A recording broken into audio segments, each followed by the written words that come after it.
Ada di sini bapak-bapak takut sama istri? Berhenti kau jadi laki-laki kalau takut sama istri. Apa mau takut? Nak kita setengah mati cari ikan uang. Saya seriusin Pak Menteri. Coba lihat Pak. Dari pagi kita keluar mikir untuk istri. Supaya dia bisa beli emas. Supaya dia bisa pakai kudung yang bagus. Supaya dia bisa pakai tas yang mewah. Supaya dia bisa pakai sepatu yang up to date. Semua kita pikir itu. Mana pernah istri kita mikirkan kita bagaimana supaya kita pakai berlian? Tidak pernah. Kita pikir itu Pak. Bukan cuma di dunia, sampai di akhirat. Makanya tidak masuk akal saya kalau ada suami takut sama istrinya. Mana mau takut? Semua kita tanggung dunia akhirat. Ya, di dunia kita tanggung AC-nya. Di dunia kita tanggung cicilan mobil. Di akhirat kita tanggung lagi dosa istri. Lalu dia kasih takut-takut kita.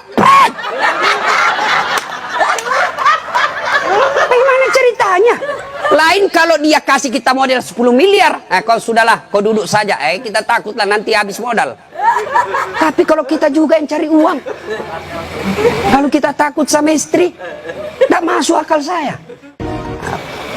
Coba lihat anak-anak kita sekarang Pak. Nauzubillah min zalik. Sedih kita lihat anak-anak kita Pak.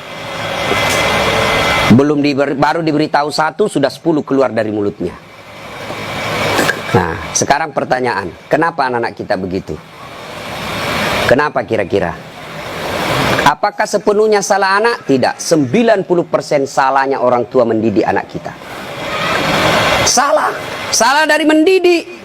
Silakan baca hasil penelitian psikologi pendidikan. Silakan baca tulisan-tulisan di koran, di majalah tentang proses pendidikan, silahkan. Tapi keliru dan sesat ketika Bapak Ibu tidak buka Quran, khususnya surah Luqman untuk mendidik anak.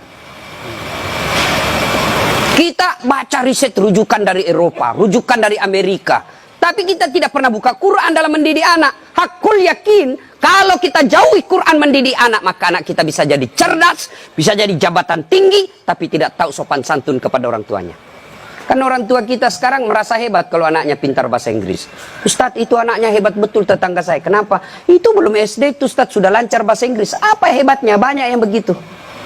Masa banyak Ustadz? Silakan bapak-bapak ke Inggris. Tanya Pak Menteri. Tanya Pak Menteri. Itu anak-anak di Inggris dari kecil dia bahasa Inggris Pak. Bener. Ayo.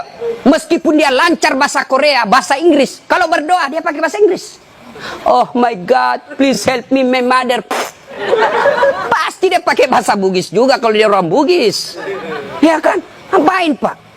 Maka didik anak kita Quran kembalinya. Satu kisah. Rasulullah ke suatu tempat. Dalam perjalanan ke tempat tersebut, Nabi melewati pemakaman. Nabi lalu bersabda, langkahkan kakimu dengan cepat ketika lewat pemakaman. Seluruh sahabat mempercepat langkahnya. Sampai Nabi di tujuan. Selesai urusan, balik lagi dengan rute yang sama. Lewat di pemakaman, seluruh sahabat melangkahkan kaki dengan cepat. Karena tadi diperintah cepat, tanpa perintah Nabi, percepat langkah.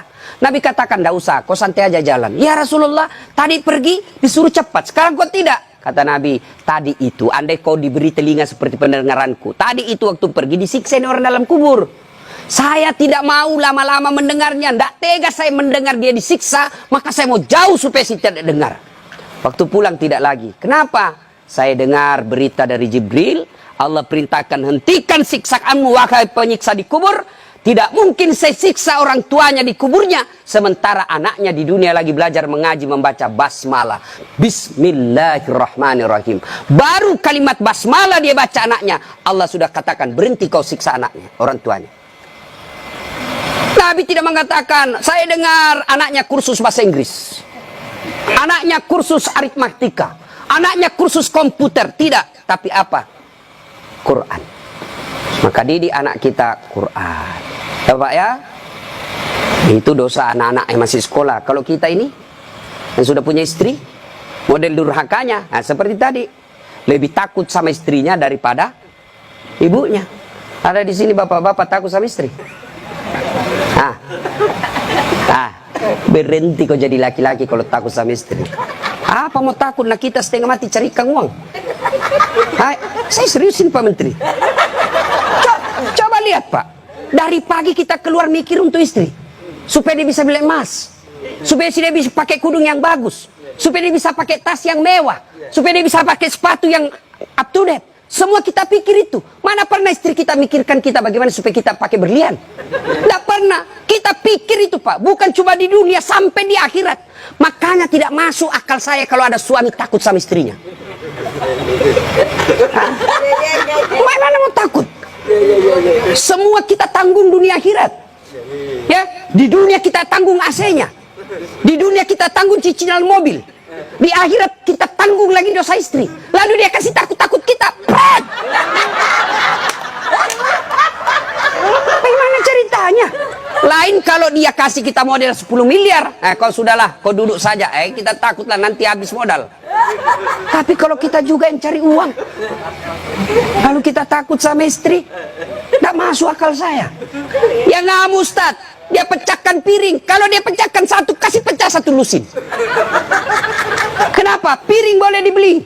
Harga diri sebagai suami tidak boleh diinjak-injak istri. Takbir. Yang takbir pasti takut sama istrinya. Coba. Nah, itu kan ada laki-laki dosa sama mertua, sama ibunya gara-gara takut sama istri. Contoh ya. Nih, dapat bonus di kantor. Lalu suaminya berkata, "Ma, ini kan COVID lama kita tidak kunjungi bapak di kampung. Kita kunjung tentu bawa wabah buat ibu bapak kita. Sudahlah, ini bonus kita transfer aja. Mudah-mudahan ini bisa digunakan ibu beli makanan kesukaan. Dia menikmati air usia senja." Apa kata istrinya? "Apa? Ibumu terus. Kawin kok sama ibumu? Dongok. Mana orang bisa kawin sama ibu? Ada kan ibu ngomong begitu, beleng-beleng. Ini asli beleng-beleng. Mana bisa pilih kok, mamamu atau saya? Mana bisa dipilih antara ibu dengan istri? Ini pilihan yang tidak masuk di akal. Kalau saya istri saya bilang begitu, ceraikan saya. Sini kok, saya ajar kok bagaimana isi formulir penceraian." Benar, Pak. Jangan sampai bapak berdosa gara-gara takut sama istri. Hilang berkah hidup rumah tangga kalau ibu takut sama istri, berbuat baik sama orang tua gara-gara takut sama istri. Mestinya istri yang baik, dia sujud syukur ketika mertua anaknya. Kenapa? Berdoa, "Ya Allah, mudah-mudahan anakku juga seperti ini ketika saya sudah punya istri, masih mengingat saya." Tapi kalau dari kecil anak kita dipertontonkan tidak boleh berbuat baik sama mertua, maka begitu ibu nanti juga tua dikasih masuk panti jompo sama anak mantunya. Si mau kok. Dari ibu ya.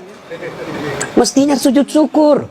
Alhamdulillah saya punya suami perhatian betul sama mertua. Mudah-mudahan anak saya juga seperti ini. Ya Allah, terima kasih kau kirim orang tua ini. Gara-gara ini orang tua saya punya suami jadi menteri. Andai saja bukan suami ini, orang tua ini punya anak, mungkin suami saya pengangguran. Bersyukur dengan cara apa? Jangan halangi. Dan kita juga suami jangan bersebelah. Mertua juga kita adalah orang tua kita. Konsep Islam itu ada 3 orang tua. 1 ibu bapak, 2 mertua, 3 orang yang pernah mengajari ilmu. Itu orang tua kita. Maka yang baik, datang ibunya suami, istri yang kasih hadiah. Datang orang tuanya istri, suami yang kasih hadiah. Malah jangan sembunyi-sembunyi. Karena takut sama istri, masuk di dapur mamanya. Mak, jangan dilihat istri saya, mati saya. Beleng-beleng. Ya? Takbir. Jangan sampai bapak menjadi anak durhaka hanya karena takut kepada istri. Itu camkan itu, Pak. Maka saya bilang sama istri saya, boleh kau marah-marah sama saya. Ada rezeki dari saya, kau habisi duit, itu rezekimu. Boleh kau maki-maki saya kalau kau marah. Boleh kau lempar kepalaku, yang penting tidak dikena. Satu yang tidak boleh sedengar, jangan pernah kau sakiti perasaan ibu saya. Begitu sakit perasaan ibu saya, tidak ada mantan orang tua. Tapi istri, banyak namanya mantan istri. Nah itu harus tegas, ini prinsip buat kita anak. Nah ini golongan pertama yang menderita ketika sakaratil maut, anak yang durhaka kepada orang tuanya. Bagaimana dengan almarhum anak Pak Tony? Atau kita yang sudah meninggal orang tuanya? Ustadz, saya dulu anak durhaka, Ustadz. Berapa sering saya kasih keluar air mata ibu saya, Ustadz. Tapi saya sudah sadar, saya sudah hijrah sekarang. Tapi orang tua saya sudah ada kubur. Gimana cara berbuat baiknya? 1, doakan. Mendoakan orang tua tidak harus pakai bahasa Arab. mendoakan orang tua bagi yang menikah, ada 4 minimal kita minta. Ya Allah, ampuni dosanya. 2, terima amalnya. Ada amal tidak diterima? Ada. Amal-amal pilkada. Sumbang jilbab 10.000 supaya dicoblos. Nah, nanti ya Allah mana jilbabku 10.000, kata malaikat, bos pilkada jilbabmu. Ya, tidak sampai. Pun kalau ada amal orang tua kita seperti itu, dia pernah caleg, maka kita berdoa, ya Allah terima amalnya orang tuaku. Yang ketiga, lipat gandakan amalnya tersebut. Dan yang keempat, lapangkan alam kuburnya, jadikan kuburnya menjadi taman-taman sorga. Lalu tutup dengan doa yang ada Al-Quran, Allahumma ghafirli wali walidayya warhamhuma kama rabbayani shaghira. Doakan.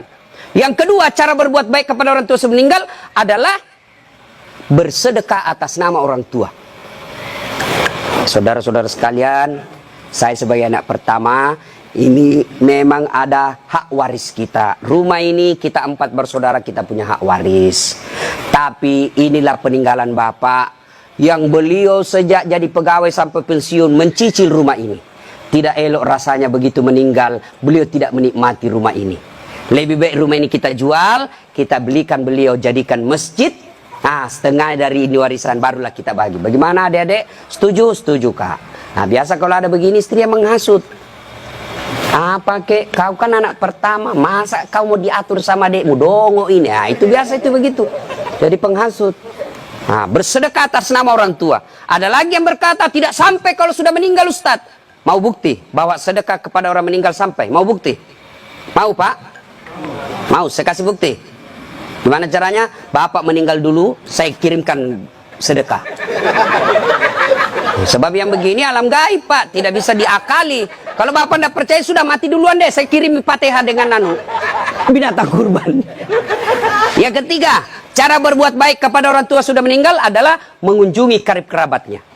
Besok lusa anaknya almarhum ya masih hidup, teman-temannya Bapak ketika sudah usur, anaknya sudah menjadi pembesar, maka kunjungi karibnya. Itulah cara berbuat baik kepada orang tua yang sudah meninggal. Dan yang paling konkret, kalau mau berbuat baik kepada orang tua yang sudah meninggal adalah jadilah anak yang soleh atau soleha. Nah, ibu bapak, saudara-saudara sekalian, nah ini yang perlu diluruskan. Orang datang melayat, 1, banyak nginjak-nginjak sunnah Nabi. 2, tidak ada manfaat buat orang meninggal. 3, datang bawa dosa. Coba lihat prakteknya, saya lihat ini. Kenapa saya bilang datang bawa dosa? Datanglah ibu-ibu gaul, kudung hitam, baju hitam, rok hitam, kacamata hitam, payung hitam. Saya tanya, kenapa hitam-hitam? Dia bilang, Ustaz, selebriti. Tidak, sunnah itu putih-putih. Dosa enggak hitam-hitam? Tidak, tapi dicintai Allah dan Rasulnya kalau bapak ibu pakai putih-putih. 2, datang tambah-tambah dosa. Itu tadi sunnah Nabi. Yang kedua, datang tambah-tambah dosa. Kenapa tambah-tambah dosa? Datang cerita jelek aja orang Pak. Lewat 1, terutama ibu-ibu tuh. Mulai pintu dia lihat Pak, mulai dilihat dari ujung rambut sampai ujung kaki. Lewat si Kobi itu, kata orang Bugis, si Kobi nih apa? Dia tidak cerita tapi mulutnya, matanya sinis. Kenapa? Lipstiknya palsu. Kenapa kau tahu? Melengket di giginya. Sudah 1 dia gosip, lewat lagi 1. Tidak serasi kudunya sama roknya. Dia bilang iyo kayak umbul-umbul. Bahkan Ustadz pun digosipnya lewat Ustadz Dasar, itu juga bajunya yang di YouTube.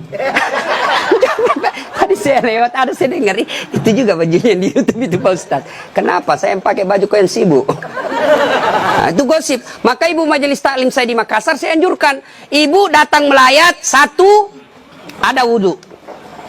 2, bawa Quran minimal surah Yasin. 3, begitu datang ibu baca Yasin bareng-bareng. Tidak bisa baca Yasin bareng-bareng, itu majelis taklim yang baik. Ketua majelis taklimnya, saudara-saudara sekalian, mari kita baca Yasin bareng-bareng, saya pimpin. Itu majelis taklim yang manfaat, bukan ngurus baju seragam. Apalagi memanfaatkan pilkada. Pak, anggota majelis taklim saya 300 Pak, tapi amban Pak, tapi minta tolong seragam Pak ya. Ada juga majelis taklim memanfaatkan begitu proposal banyak ketika pilkada. Nah, maka majelis taklim yang bagus, ada orang wafat, pimpin tahlilan. Sudah itu tidak bisa baca Yasin Ustaz. Sudah baca Al-Fatihah. Buru-buru Ustaz. Sudah baca Kul Huwallah 3 kali. Masih juga buru-buru Ustaz. Sudah tidak tahu baca itu semua Ustaz. Sudah, baca saja. La ilaha illallah, la ilaha illallah, la ilaha. Itu aja kita ulang-ulang selama kita melayat. Itu pun tidak bisa Ustaz. Ya sudah, kau diam saja. Tidak bisa juga diam Ustaz. Ya cepat kau pulang. Daripada tinggal bawa dosa saja. Nah, sudah. Yang ketiga, kenapa tidak ada manfaat buat orang meninggal? Tidak ada yang sholat jenazah. Bagaimana orang lain mau sholat jenazah, keluarganya aja tidak ada sholat jenazah. Mantunya sibuk ngurus ambulans, iparnya sibuk ngurus tenda, anaknya sibuk ngurus konsumsi. Tidak ada ikut sholat jenazah. Orang lain yang sholat jenazah. Orang lain belum tentu ikhlas. Banyak yang sholat Ustaz. Kenapa banyak? Karena bapaknya menteri. Jadi tidak ikhlas orang.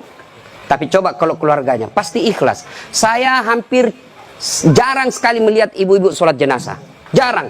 Maka jangan heran ketika ibu meninggal sedikit juga yang sholat jenazah. Kenapa? Karena waktu hidup jarang dia sholat jenazah. Maka wafatnya pun sedikit yang sholat jenazah. Ustaz tidak muat rumahnya Ustaz. Di teras. Ustaz tidak ada air. Tayamum. Ustaz tidak ada air. Boleh tidak wudu. Imam Syafi'i mensyaratkan wudu. Imam Ahmad boleh tidak wudu. Karena itu bukan sholat. Dia hanya doa. Saya tidak tahu bacanya Ustaz. Ikut saja sama imam. Yang penting takbir 4 kali, jangan ruku. Kalau bapak ruku, siap-siap malu sendiri. Nah, ini cerita, wallahualam benar atau tidak. Cerita ini takbir imam. Allahu Akbar, takbir juga dia. Allahu Akbar. Takbir kedua imam, Allahu Akbar, dia ruku. Kenapa saya sendirian ruku ini? Takbir ketiga imam, sekalian sujud deh. Dia sujud. Pas selesai sholat ditanya, kenapa kau sujud? Dia bilang ini orang banyak sekali dosanya. Tidak diampuni kalau tidak ruku. Supaya habis sekalian ya sekalian saya sujud. Ini jawaban orang kepepet. Nah ibu bapak saudara-saudara sekalian. Ya. Habis baterainya. Ibu bapak yang saya muliakan. Masuklah diantarlah kita. Diantar ini lagi yang banyak kadangkala mempermalukan Islam. Saya tidak tahu kalau di sini. Saya melihat kalau di daerah sebagian Makassar Pak, orang meninggal kala-kala demo Pak. Naik di mobil dia putar bajunya, orang mati, wah minggir. Sampai mobilnya orang dilempar, jangan begitu. Ngapain buru-buru? Jadi sebelum diantar jenazah, keluarga yang berduka pidato. Terima kasih Bapak Ibu sudah memberikan kami dukungan moral. Tapi tolong jangan mempermalukan kami di jalan. Jangan lagi menambah duka kami dengan mengganggu pengguna jalan yang lain. Saya kalau pergi mengajar, tiba-tiba jenazah di mobil jenazah, bagus cara pengantarannya, saya minggir Pak, saya kirimkan Fatihah. Kirim Fatihah untuk Rasulullah, saya ikutkan jenazah yang diantar. Tapi kalau menakutkan, tidak ada yang mau doakan. Ya?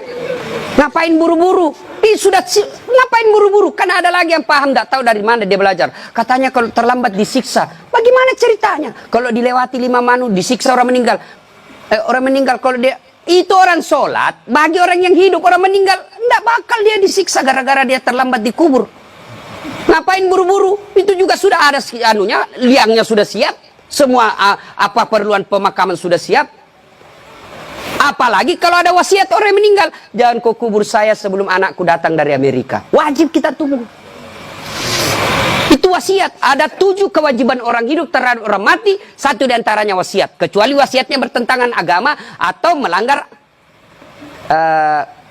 mengandung mudarat.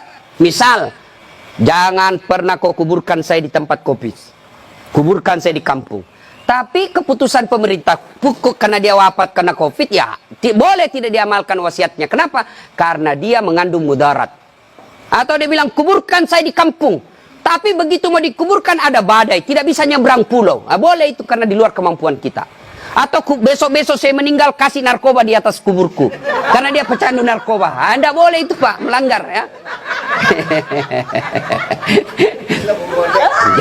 Jadi Bapak saudara-saudara sekalian. Nah sampailah kita di pemakaman. Nah ini juga yang perlu diluruskan. Berapa banyak orang yang sampai pemakaman tidak melaksanakan sunnah Rasul. Diajarkan begitu sampai pemakaman ucapkan Assalamualaikum ya ahlal kubur. Ya.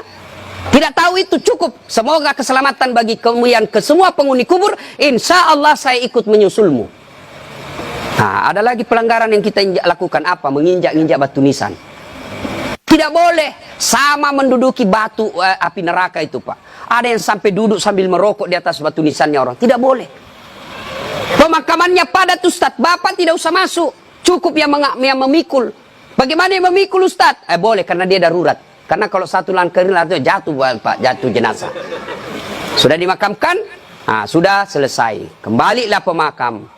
Ya, tinggallah kita. Bapak merantau ke Papua. Tidak nyaman di Papua, kembali ke kampung, Sulawesi Tenggara. Merantau lagi ke Surabaya, di Surabaya tidak nyaman, kembali lagi ke kampung. Merantau lagi ke Makassar, Makassar tidak nyaman, kembali lagi ke kampung. Masih ada pilihan. Bapak pegawai negeri ditugaskan ke Papua, tidak nyaman, tidak ada sinyal, Bapak boleh pensiun dini. Tidak disenang saya sama menteri saya, boleh Bapak pensiun dini, tidak ada masalah. Tapi begitu Bapak masuk kubur, senang tidak senang, tinggal kau di situ, tidak boleh kau keluar lagi. Siapa orang yang tersiksa di dalam kubur? Yang pertama kata Nabi, al-mutahawilu bis sholah, yang menganggap enteng sholat. Orang yang menganggap enteng sholat, Pak, jangan, sudah. Sholat itu di akhirat nanti barcode. Bapak beli elektronik kan sekarang pakai barcode, ya kan? Bapak begitu setor jualan, titik, berarti ini boleh bawa. Di akhirat kalau Bapak di barcode, bagus sholatnya, tidurkan dia kata Nabi seperti tidurnya tidur pengantin baru. Tapi di barcode, hilang, redup. Ini macet. Ini sholat Jumat, hari Jumat saja. Paling terlambat datang, paling cepat pulang. Orang khotbah dia tidur. Begitu bangun, aliran apa ini? Tidak ada khotbahnya. Bukan aliran apa, kau yang tidur beleng. Percaya Pak, orang yang tidak ada sholat demi Allah. Bapak tidak puasa, masih boleh disebut Islam. Bapak tidak haji, masih boleh disebut Islam. Bapak tidak bayar zakat, masih disebut Islam. Tapi tidak sholat, Imam Syafi'i menghukuminya, disuruh bertobat dan dia tidak mau, boleh dihukum mati. Itu kalau Imam Syafi'i. Disuruh sholat dan dia tidak mau, disuruh bertobat dia tidak mau, kata Imam Syafi'i, boleh dia dihukum mati. Begitu pentingnya sholat. Ketika Allah perintah puasa, ayat saja turun. Allah perintah haji, ayat saja turun. Allah perintah zakat, ayat saja turun. Allah perintah sholat, tidak boleh ayat turun. Rasulullah dijemput oleh 4 malaikat menghadap kepada Allah. Kenapa? Ini perintah penting. Diberikan perintah sholat. Pak Menteri, ada himbauan kepada seluruh kepala daerah se-Indonesia, hanya berupa himbauan cukup WhatsApp dalam grup. Tapi kalau itu berupa SK yang penting, Gubernur datang kantor Menteri. Kenapa? Ini penting. Tidak boleh kau di WhatsApp. Sholat demikian pentingnya, sehingga Nabi harus diundang menghadap. Itulah disebut Isra dan Mi'raj. Bapak kerja jadi Grab, jadi menteri. Munafik kalau Bapak katakan bukan untuk dunia saya, bohong. Kita bekerja apapun profesi kita untuk memperbaiki dunia. Lalu siapa yang punya dunia? Allah Subhanahu wa ta'ala. Artinya mustahil dunia dalam genggaman. Kalau yang punya dunia Bapak jauhi. Saya kasih contoh. Saya akrab dengan Pak Menteri. Saya datang ke Jakarta. Pak Menteri, saya mau jalan-jalan Jakarta ini, tapi tidak ada mobilku Pak Menteri. Kata Pak Menteri, aman terkendali Ustaz. Pak Menteri telepon ajudan. Ajudan, siap Pak Menteri. Itu ada Ustaz Dasat, kau jemput dia. Nanti dikena lagi kita di ceramah. Kau jemput dia. Kasih mobil yang bagus, kasih pengawalan, jangan lupa kasih pembeli pulsa. 1 jam kemudian datang ajudan. Tapi Pak Ustadz, kiriman Pak Menteri. Aman, selesai masalah saya di Jakarta. Kenapa? Saya akrab sama Pak Menteri. Ada dari Makassar, tidak pernah ketemu, tidak pernah silaturahmi, tidak pernah didengar namanya, tidak pernah lihat. Assalamualaikum Pak Menteri. Boleh pinjam mobilnya? Siapa ditelepon Pak Menteri? Ajudan, bukan. Siapa? Kapolres. Tangkap itu, penipu. Tidak pernah ketemu pinjamnya mobil. Pasti penipu itu. Demikian juga dengan Allah. Bapak tidak pernah sholat, tiba-tiba sakit, ya Allah, saya sudah capek sakit, ya Allah, sembuhkan penyakitku. Allah berfirman, malaikat, karena dia sudah capek sekali cabut nyawanya. Sholat Pak. Apa alasan Bapak tidak mau sholat? Coba bilang, ayo malas sholat ini. Ayo, bilang kok apa? Saya tantang kok ini hari. Paling ibu-ibu haid 3 kali haid 1 bulan. Kenapa tidak sholat? Lagi mens. Kenapa tidak sholat? Datang bulan. Kenapa sholat? Iya, halangan. Itu aja, semua itu 3 kali 1 bulan. Mana bisa. Bilang suaminya, kenapa belum sholat ibu? Biasanya cuma 5 hari, ini kok sudah 7 hari belum sholat. Orang belum bersih. Masih ada sedikit-sedikit. Dia bilang suaminya, kok bohong ya? Apa bohong? Saya kasih lihat kau. Beleng-beleng. Apa kasih lihat dong kok? Apalagi ibu-ibu banyak ndak sholat. Kalau ada pesta pengantin, mukanya dikira tembok, coklat, biru, krem, abu-abu. Apalagi banyak ibu ndak sholat gara-gara apa? Jilbab sakaratil maut, 3 lapis. Saya ini keliling-keliling ceramah pak. Saya ke Brunei, itu ibu di sana siku 3 saja kasih peniti selesai. Di Malaysia juga begitu, Filipina Selatan juga begitu. Saudi lebih gampang masuk kasih selesai pak. Di sini la haula wala quwata illa billah. Bingung saya bisa lihat, saya lihat dia pengantin gimana caranya dipakainya. 3 lapis pak, ada miring-miring sedikit. Nah, ada cipin-cipin ini, ada kayak pohon di belakangnya. Begitu dia bilang suaminya, bu, kau pergi sholat. Sadar kok pak, saya sadar, saya suruh kau sholat. Pergi sholat, kau ndak lihat ini pak, 1 jam dipakai di jilbab. Dongo. Gara-gara jilbab ndak sholat, beleng-beleng. Saya nggak tahu bu, saya suruh sini sholat pak. Adik-adik, saya bisa cerita seperti ini karena saya alami. Percayalah pak, mustahil Allah sengsarakan hidupnya orang baik sholatnya. Tuhan apa yang sengsarakan hidupnya orang baik sholatnya? Udahlah pak, bapak mau dekat sama Pak Menteri, ndak usah cari muka sama Menteri, muka bapak sudah bagus. Ada juga siapa? Cemen lu men, kerja aja yang baik. Selebihnya sholat, minta kepada Allah. Kecil buat Allah jadi menteri, kecil buat Allah dapat proyek, kecil. Jangankan yang tidak masuk, yang masuk akal. Tidak masuk akal Allah kasih. Masuk akal ndak manusia dibakar hidup-hidup bisa hidup? Masuk akal ndak? Nggak masuk akal. Tapi kalau Allah mau, Ibrahim alaihissalam dibakar keluar kedinginan. Masuk akal nggak perempuan hamil tidak pernah disentuh laki-laki? Kata ilmu kedokteran nggak mungkin Ustadz. Tapi kalau Allah yang mau, Siti Maryam, akhir Isa tanpa pernah disentuh laki-laki. Cuma sekarang banyak perempuan mau sayangin Siti Maryam. Ada suaminya ada nanya, beleng-beleng. Coba. Coba. Subhanallah. Banyak kejadian tidak masuk akal tapi terjadi. Masuk akal enggak orang bisa hidup dalam perut ikan? Ada pernah masuk perut ikan? Kalau saya ikan masuk dalam perutku. Kalau Allah yang mau, Yunus alaihissalam 40 hari dalam perut ikan, hidup keluar dengan selamat. Apalagi sekedar punya mobil kecil buat Allah, kecil. Lunas rumahmu kecil buat Allah, terhindar dari wabah kecil buat Allah. Allah cuma minta ista'inu bisabri wassalah. Sabar, perbaiki solatmu, saya yang selesaikan semua masalahmu. Itu janji Allah, bukan janji caleg. Kalau caleg pak dikasih semua kita namanya pak, pilih saya, gampang, sama-sama kita orang Bugis. Ini masalah, ada masalahmu telepon saya 24 jam. Begitu ada masalahnya dia ganti nomor HP-nya pak. Bapak saudara-saudara sekalian, banyak yang ingin saya sampaikan tapi waktu yang terbatas. Pada akhirnya saya tidak pernah berpikir berdiri di tempat ini. Mestinya jadwal saya ada di Makassar takziah malam ini.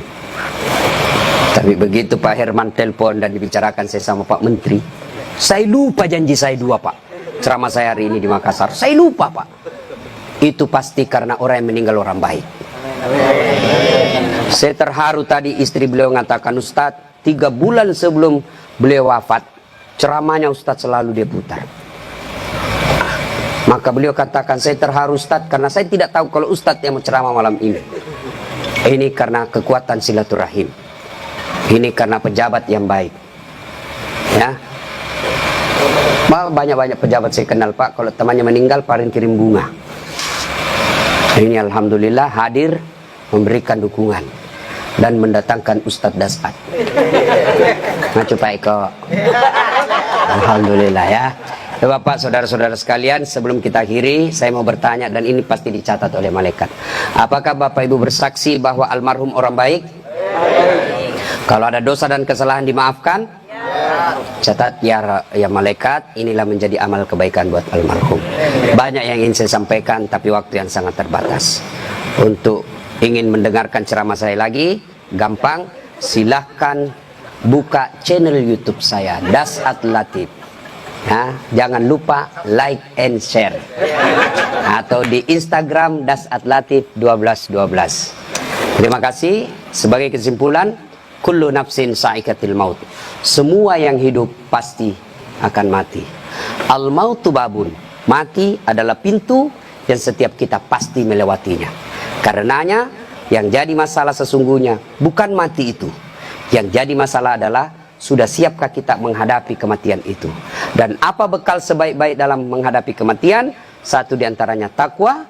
Dan takwa itu operasionalnya, wujud nyatanya. Birrul walidain, berbuat baik kepada kedua orang tua.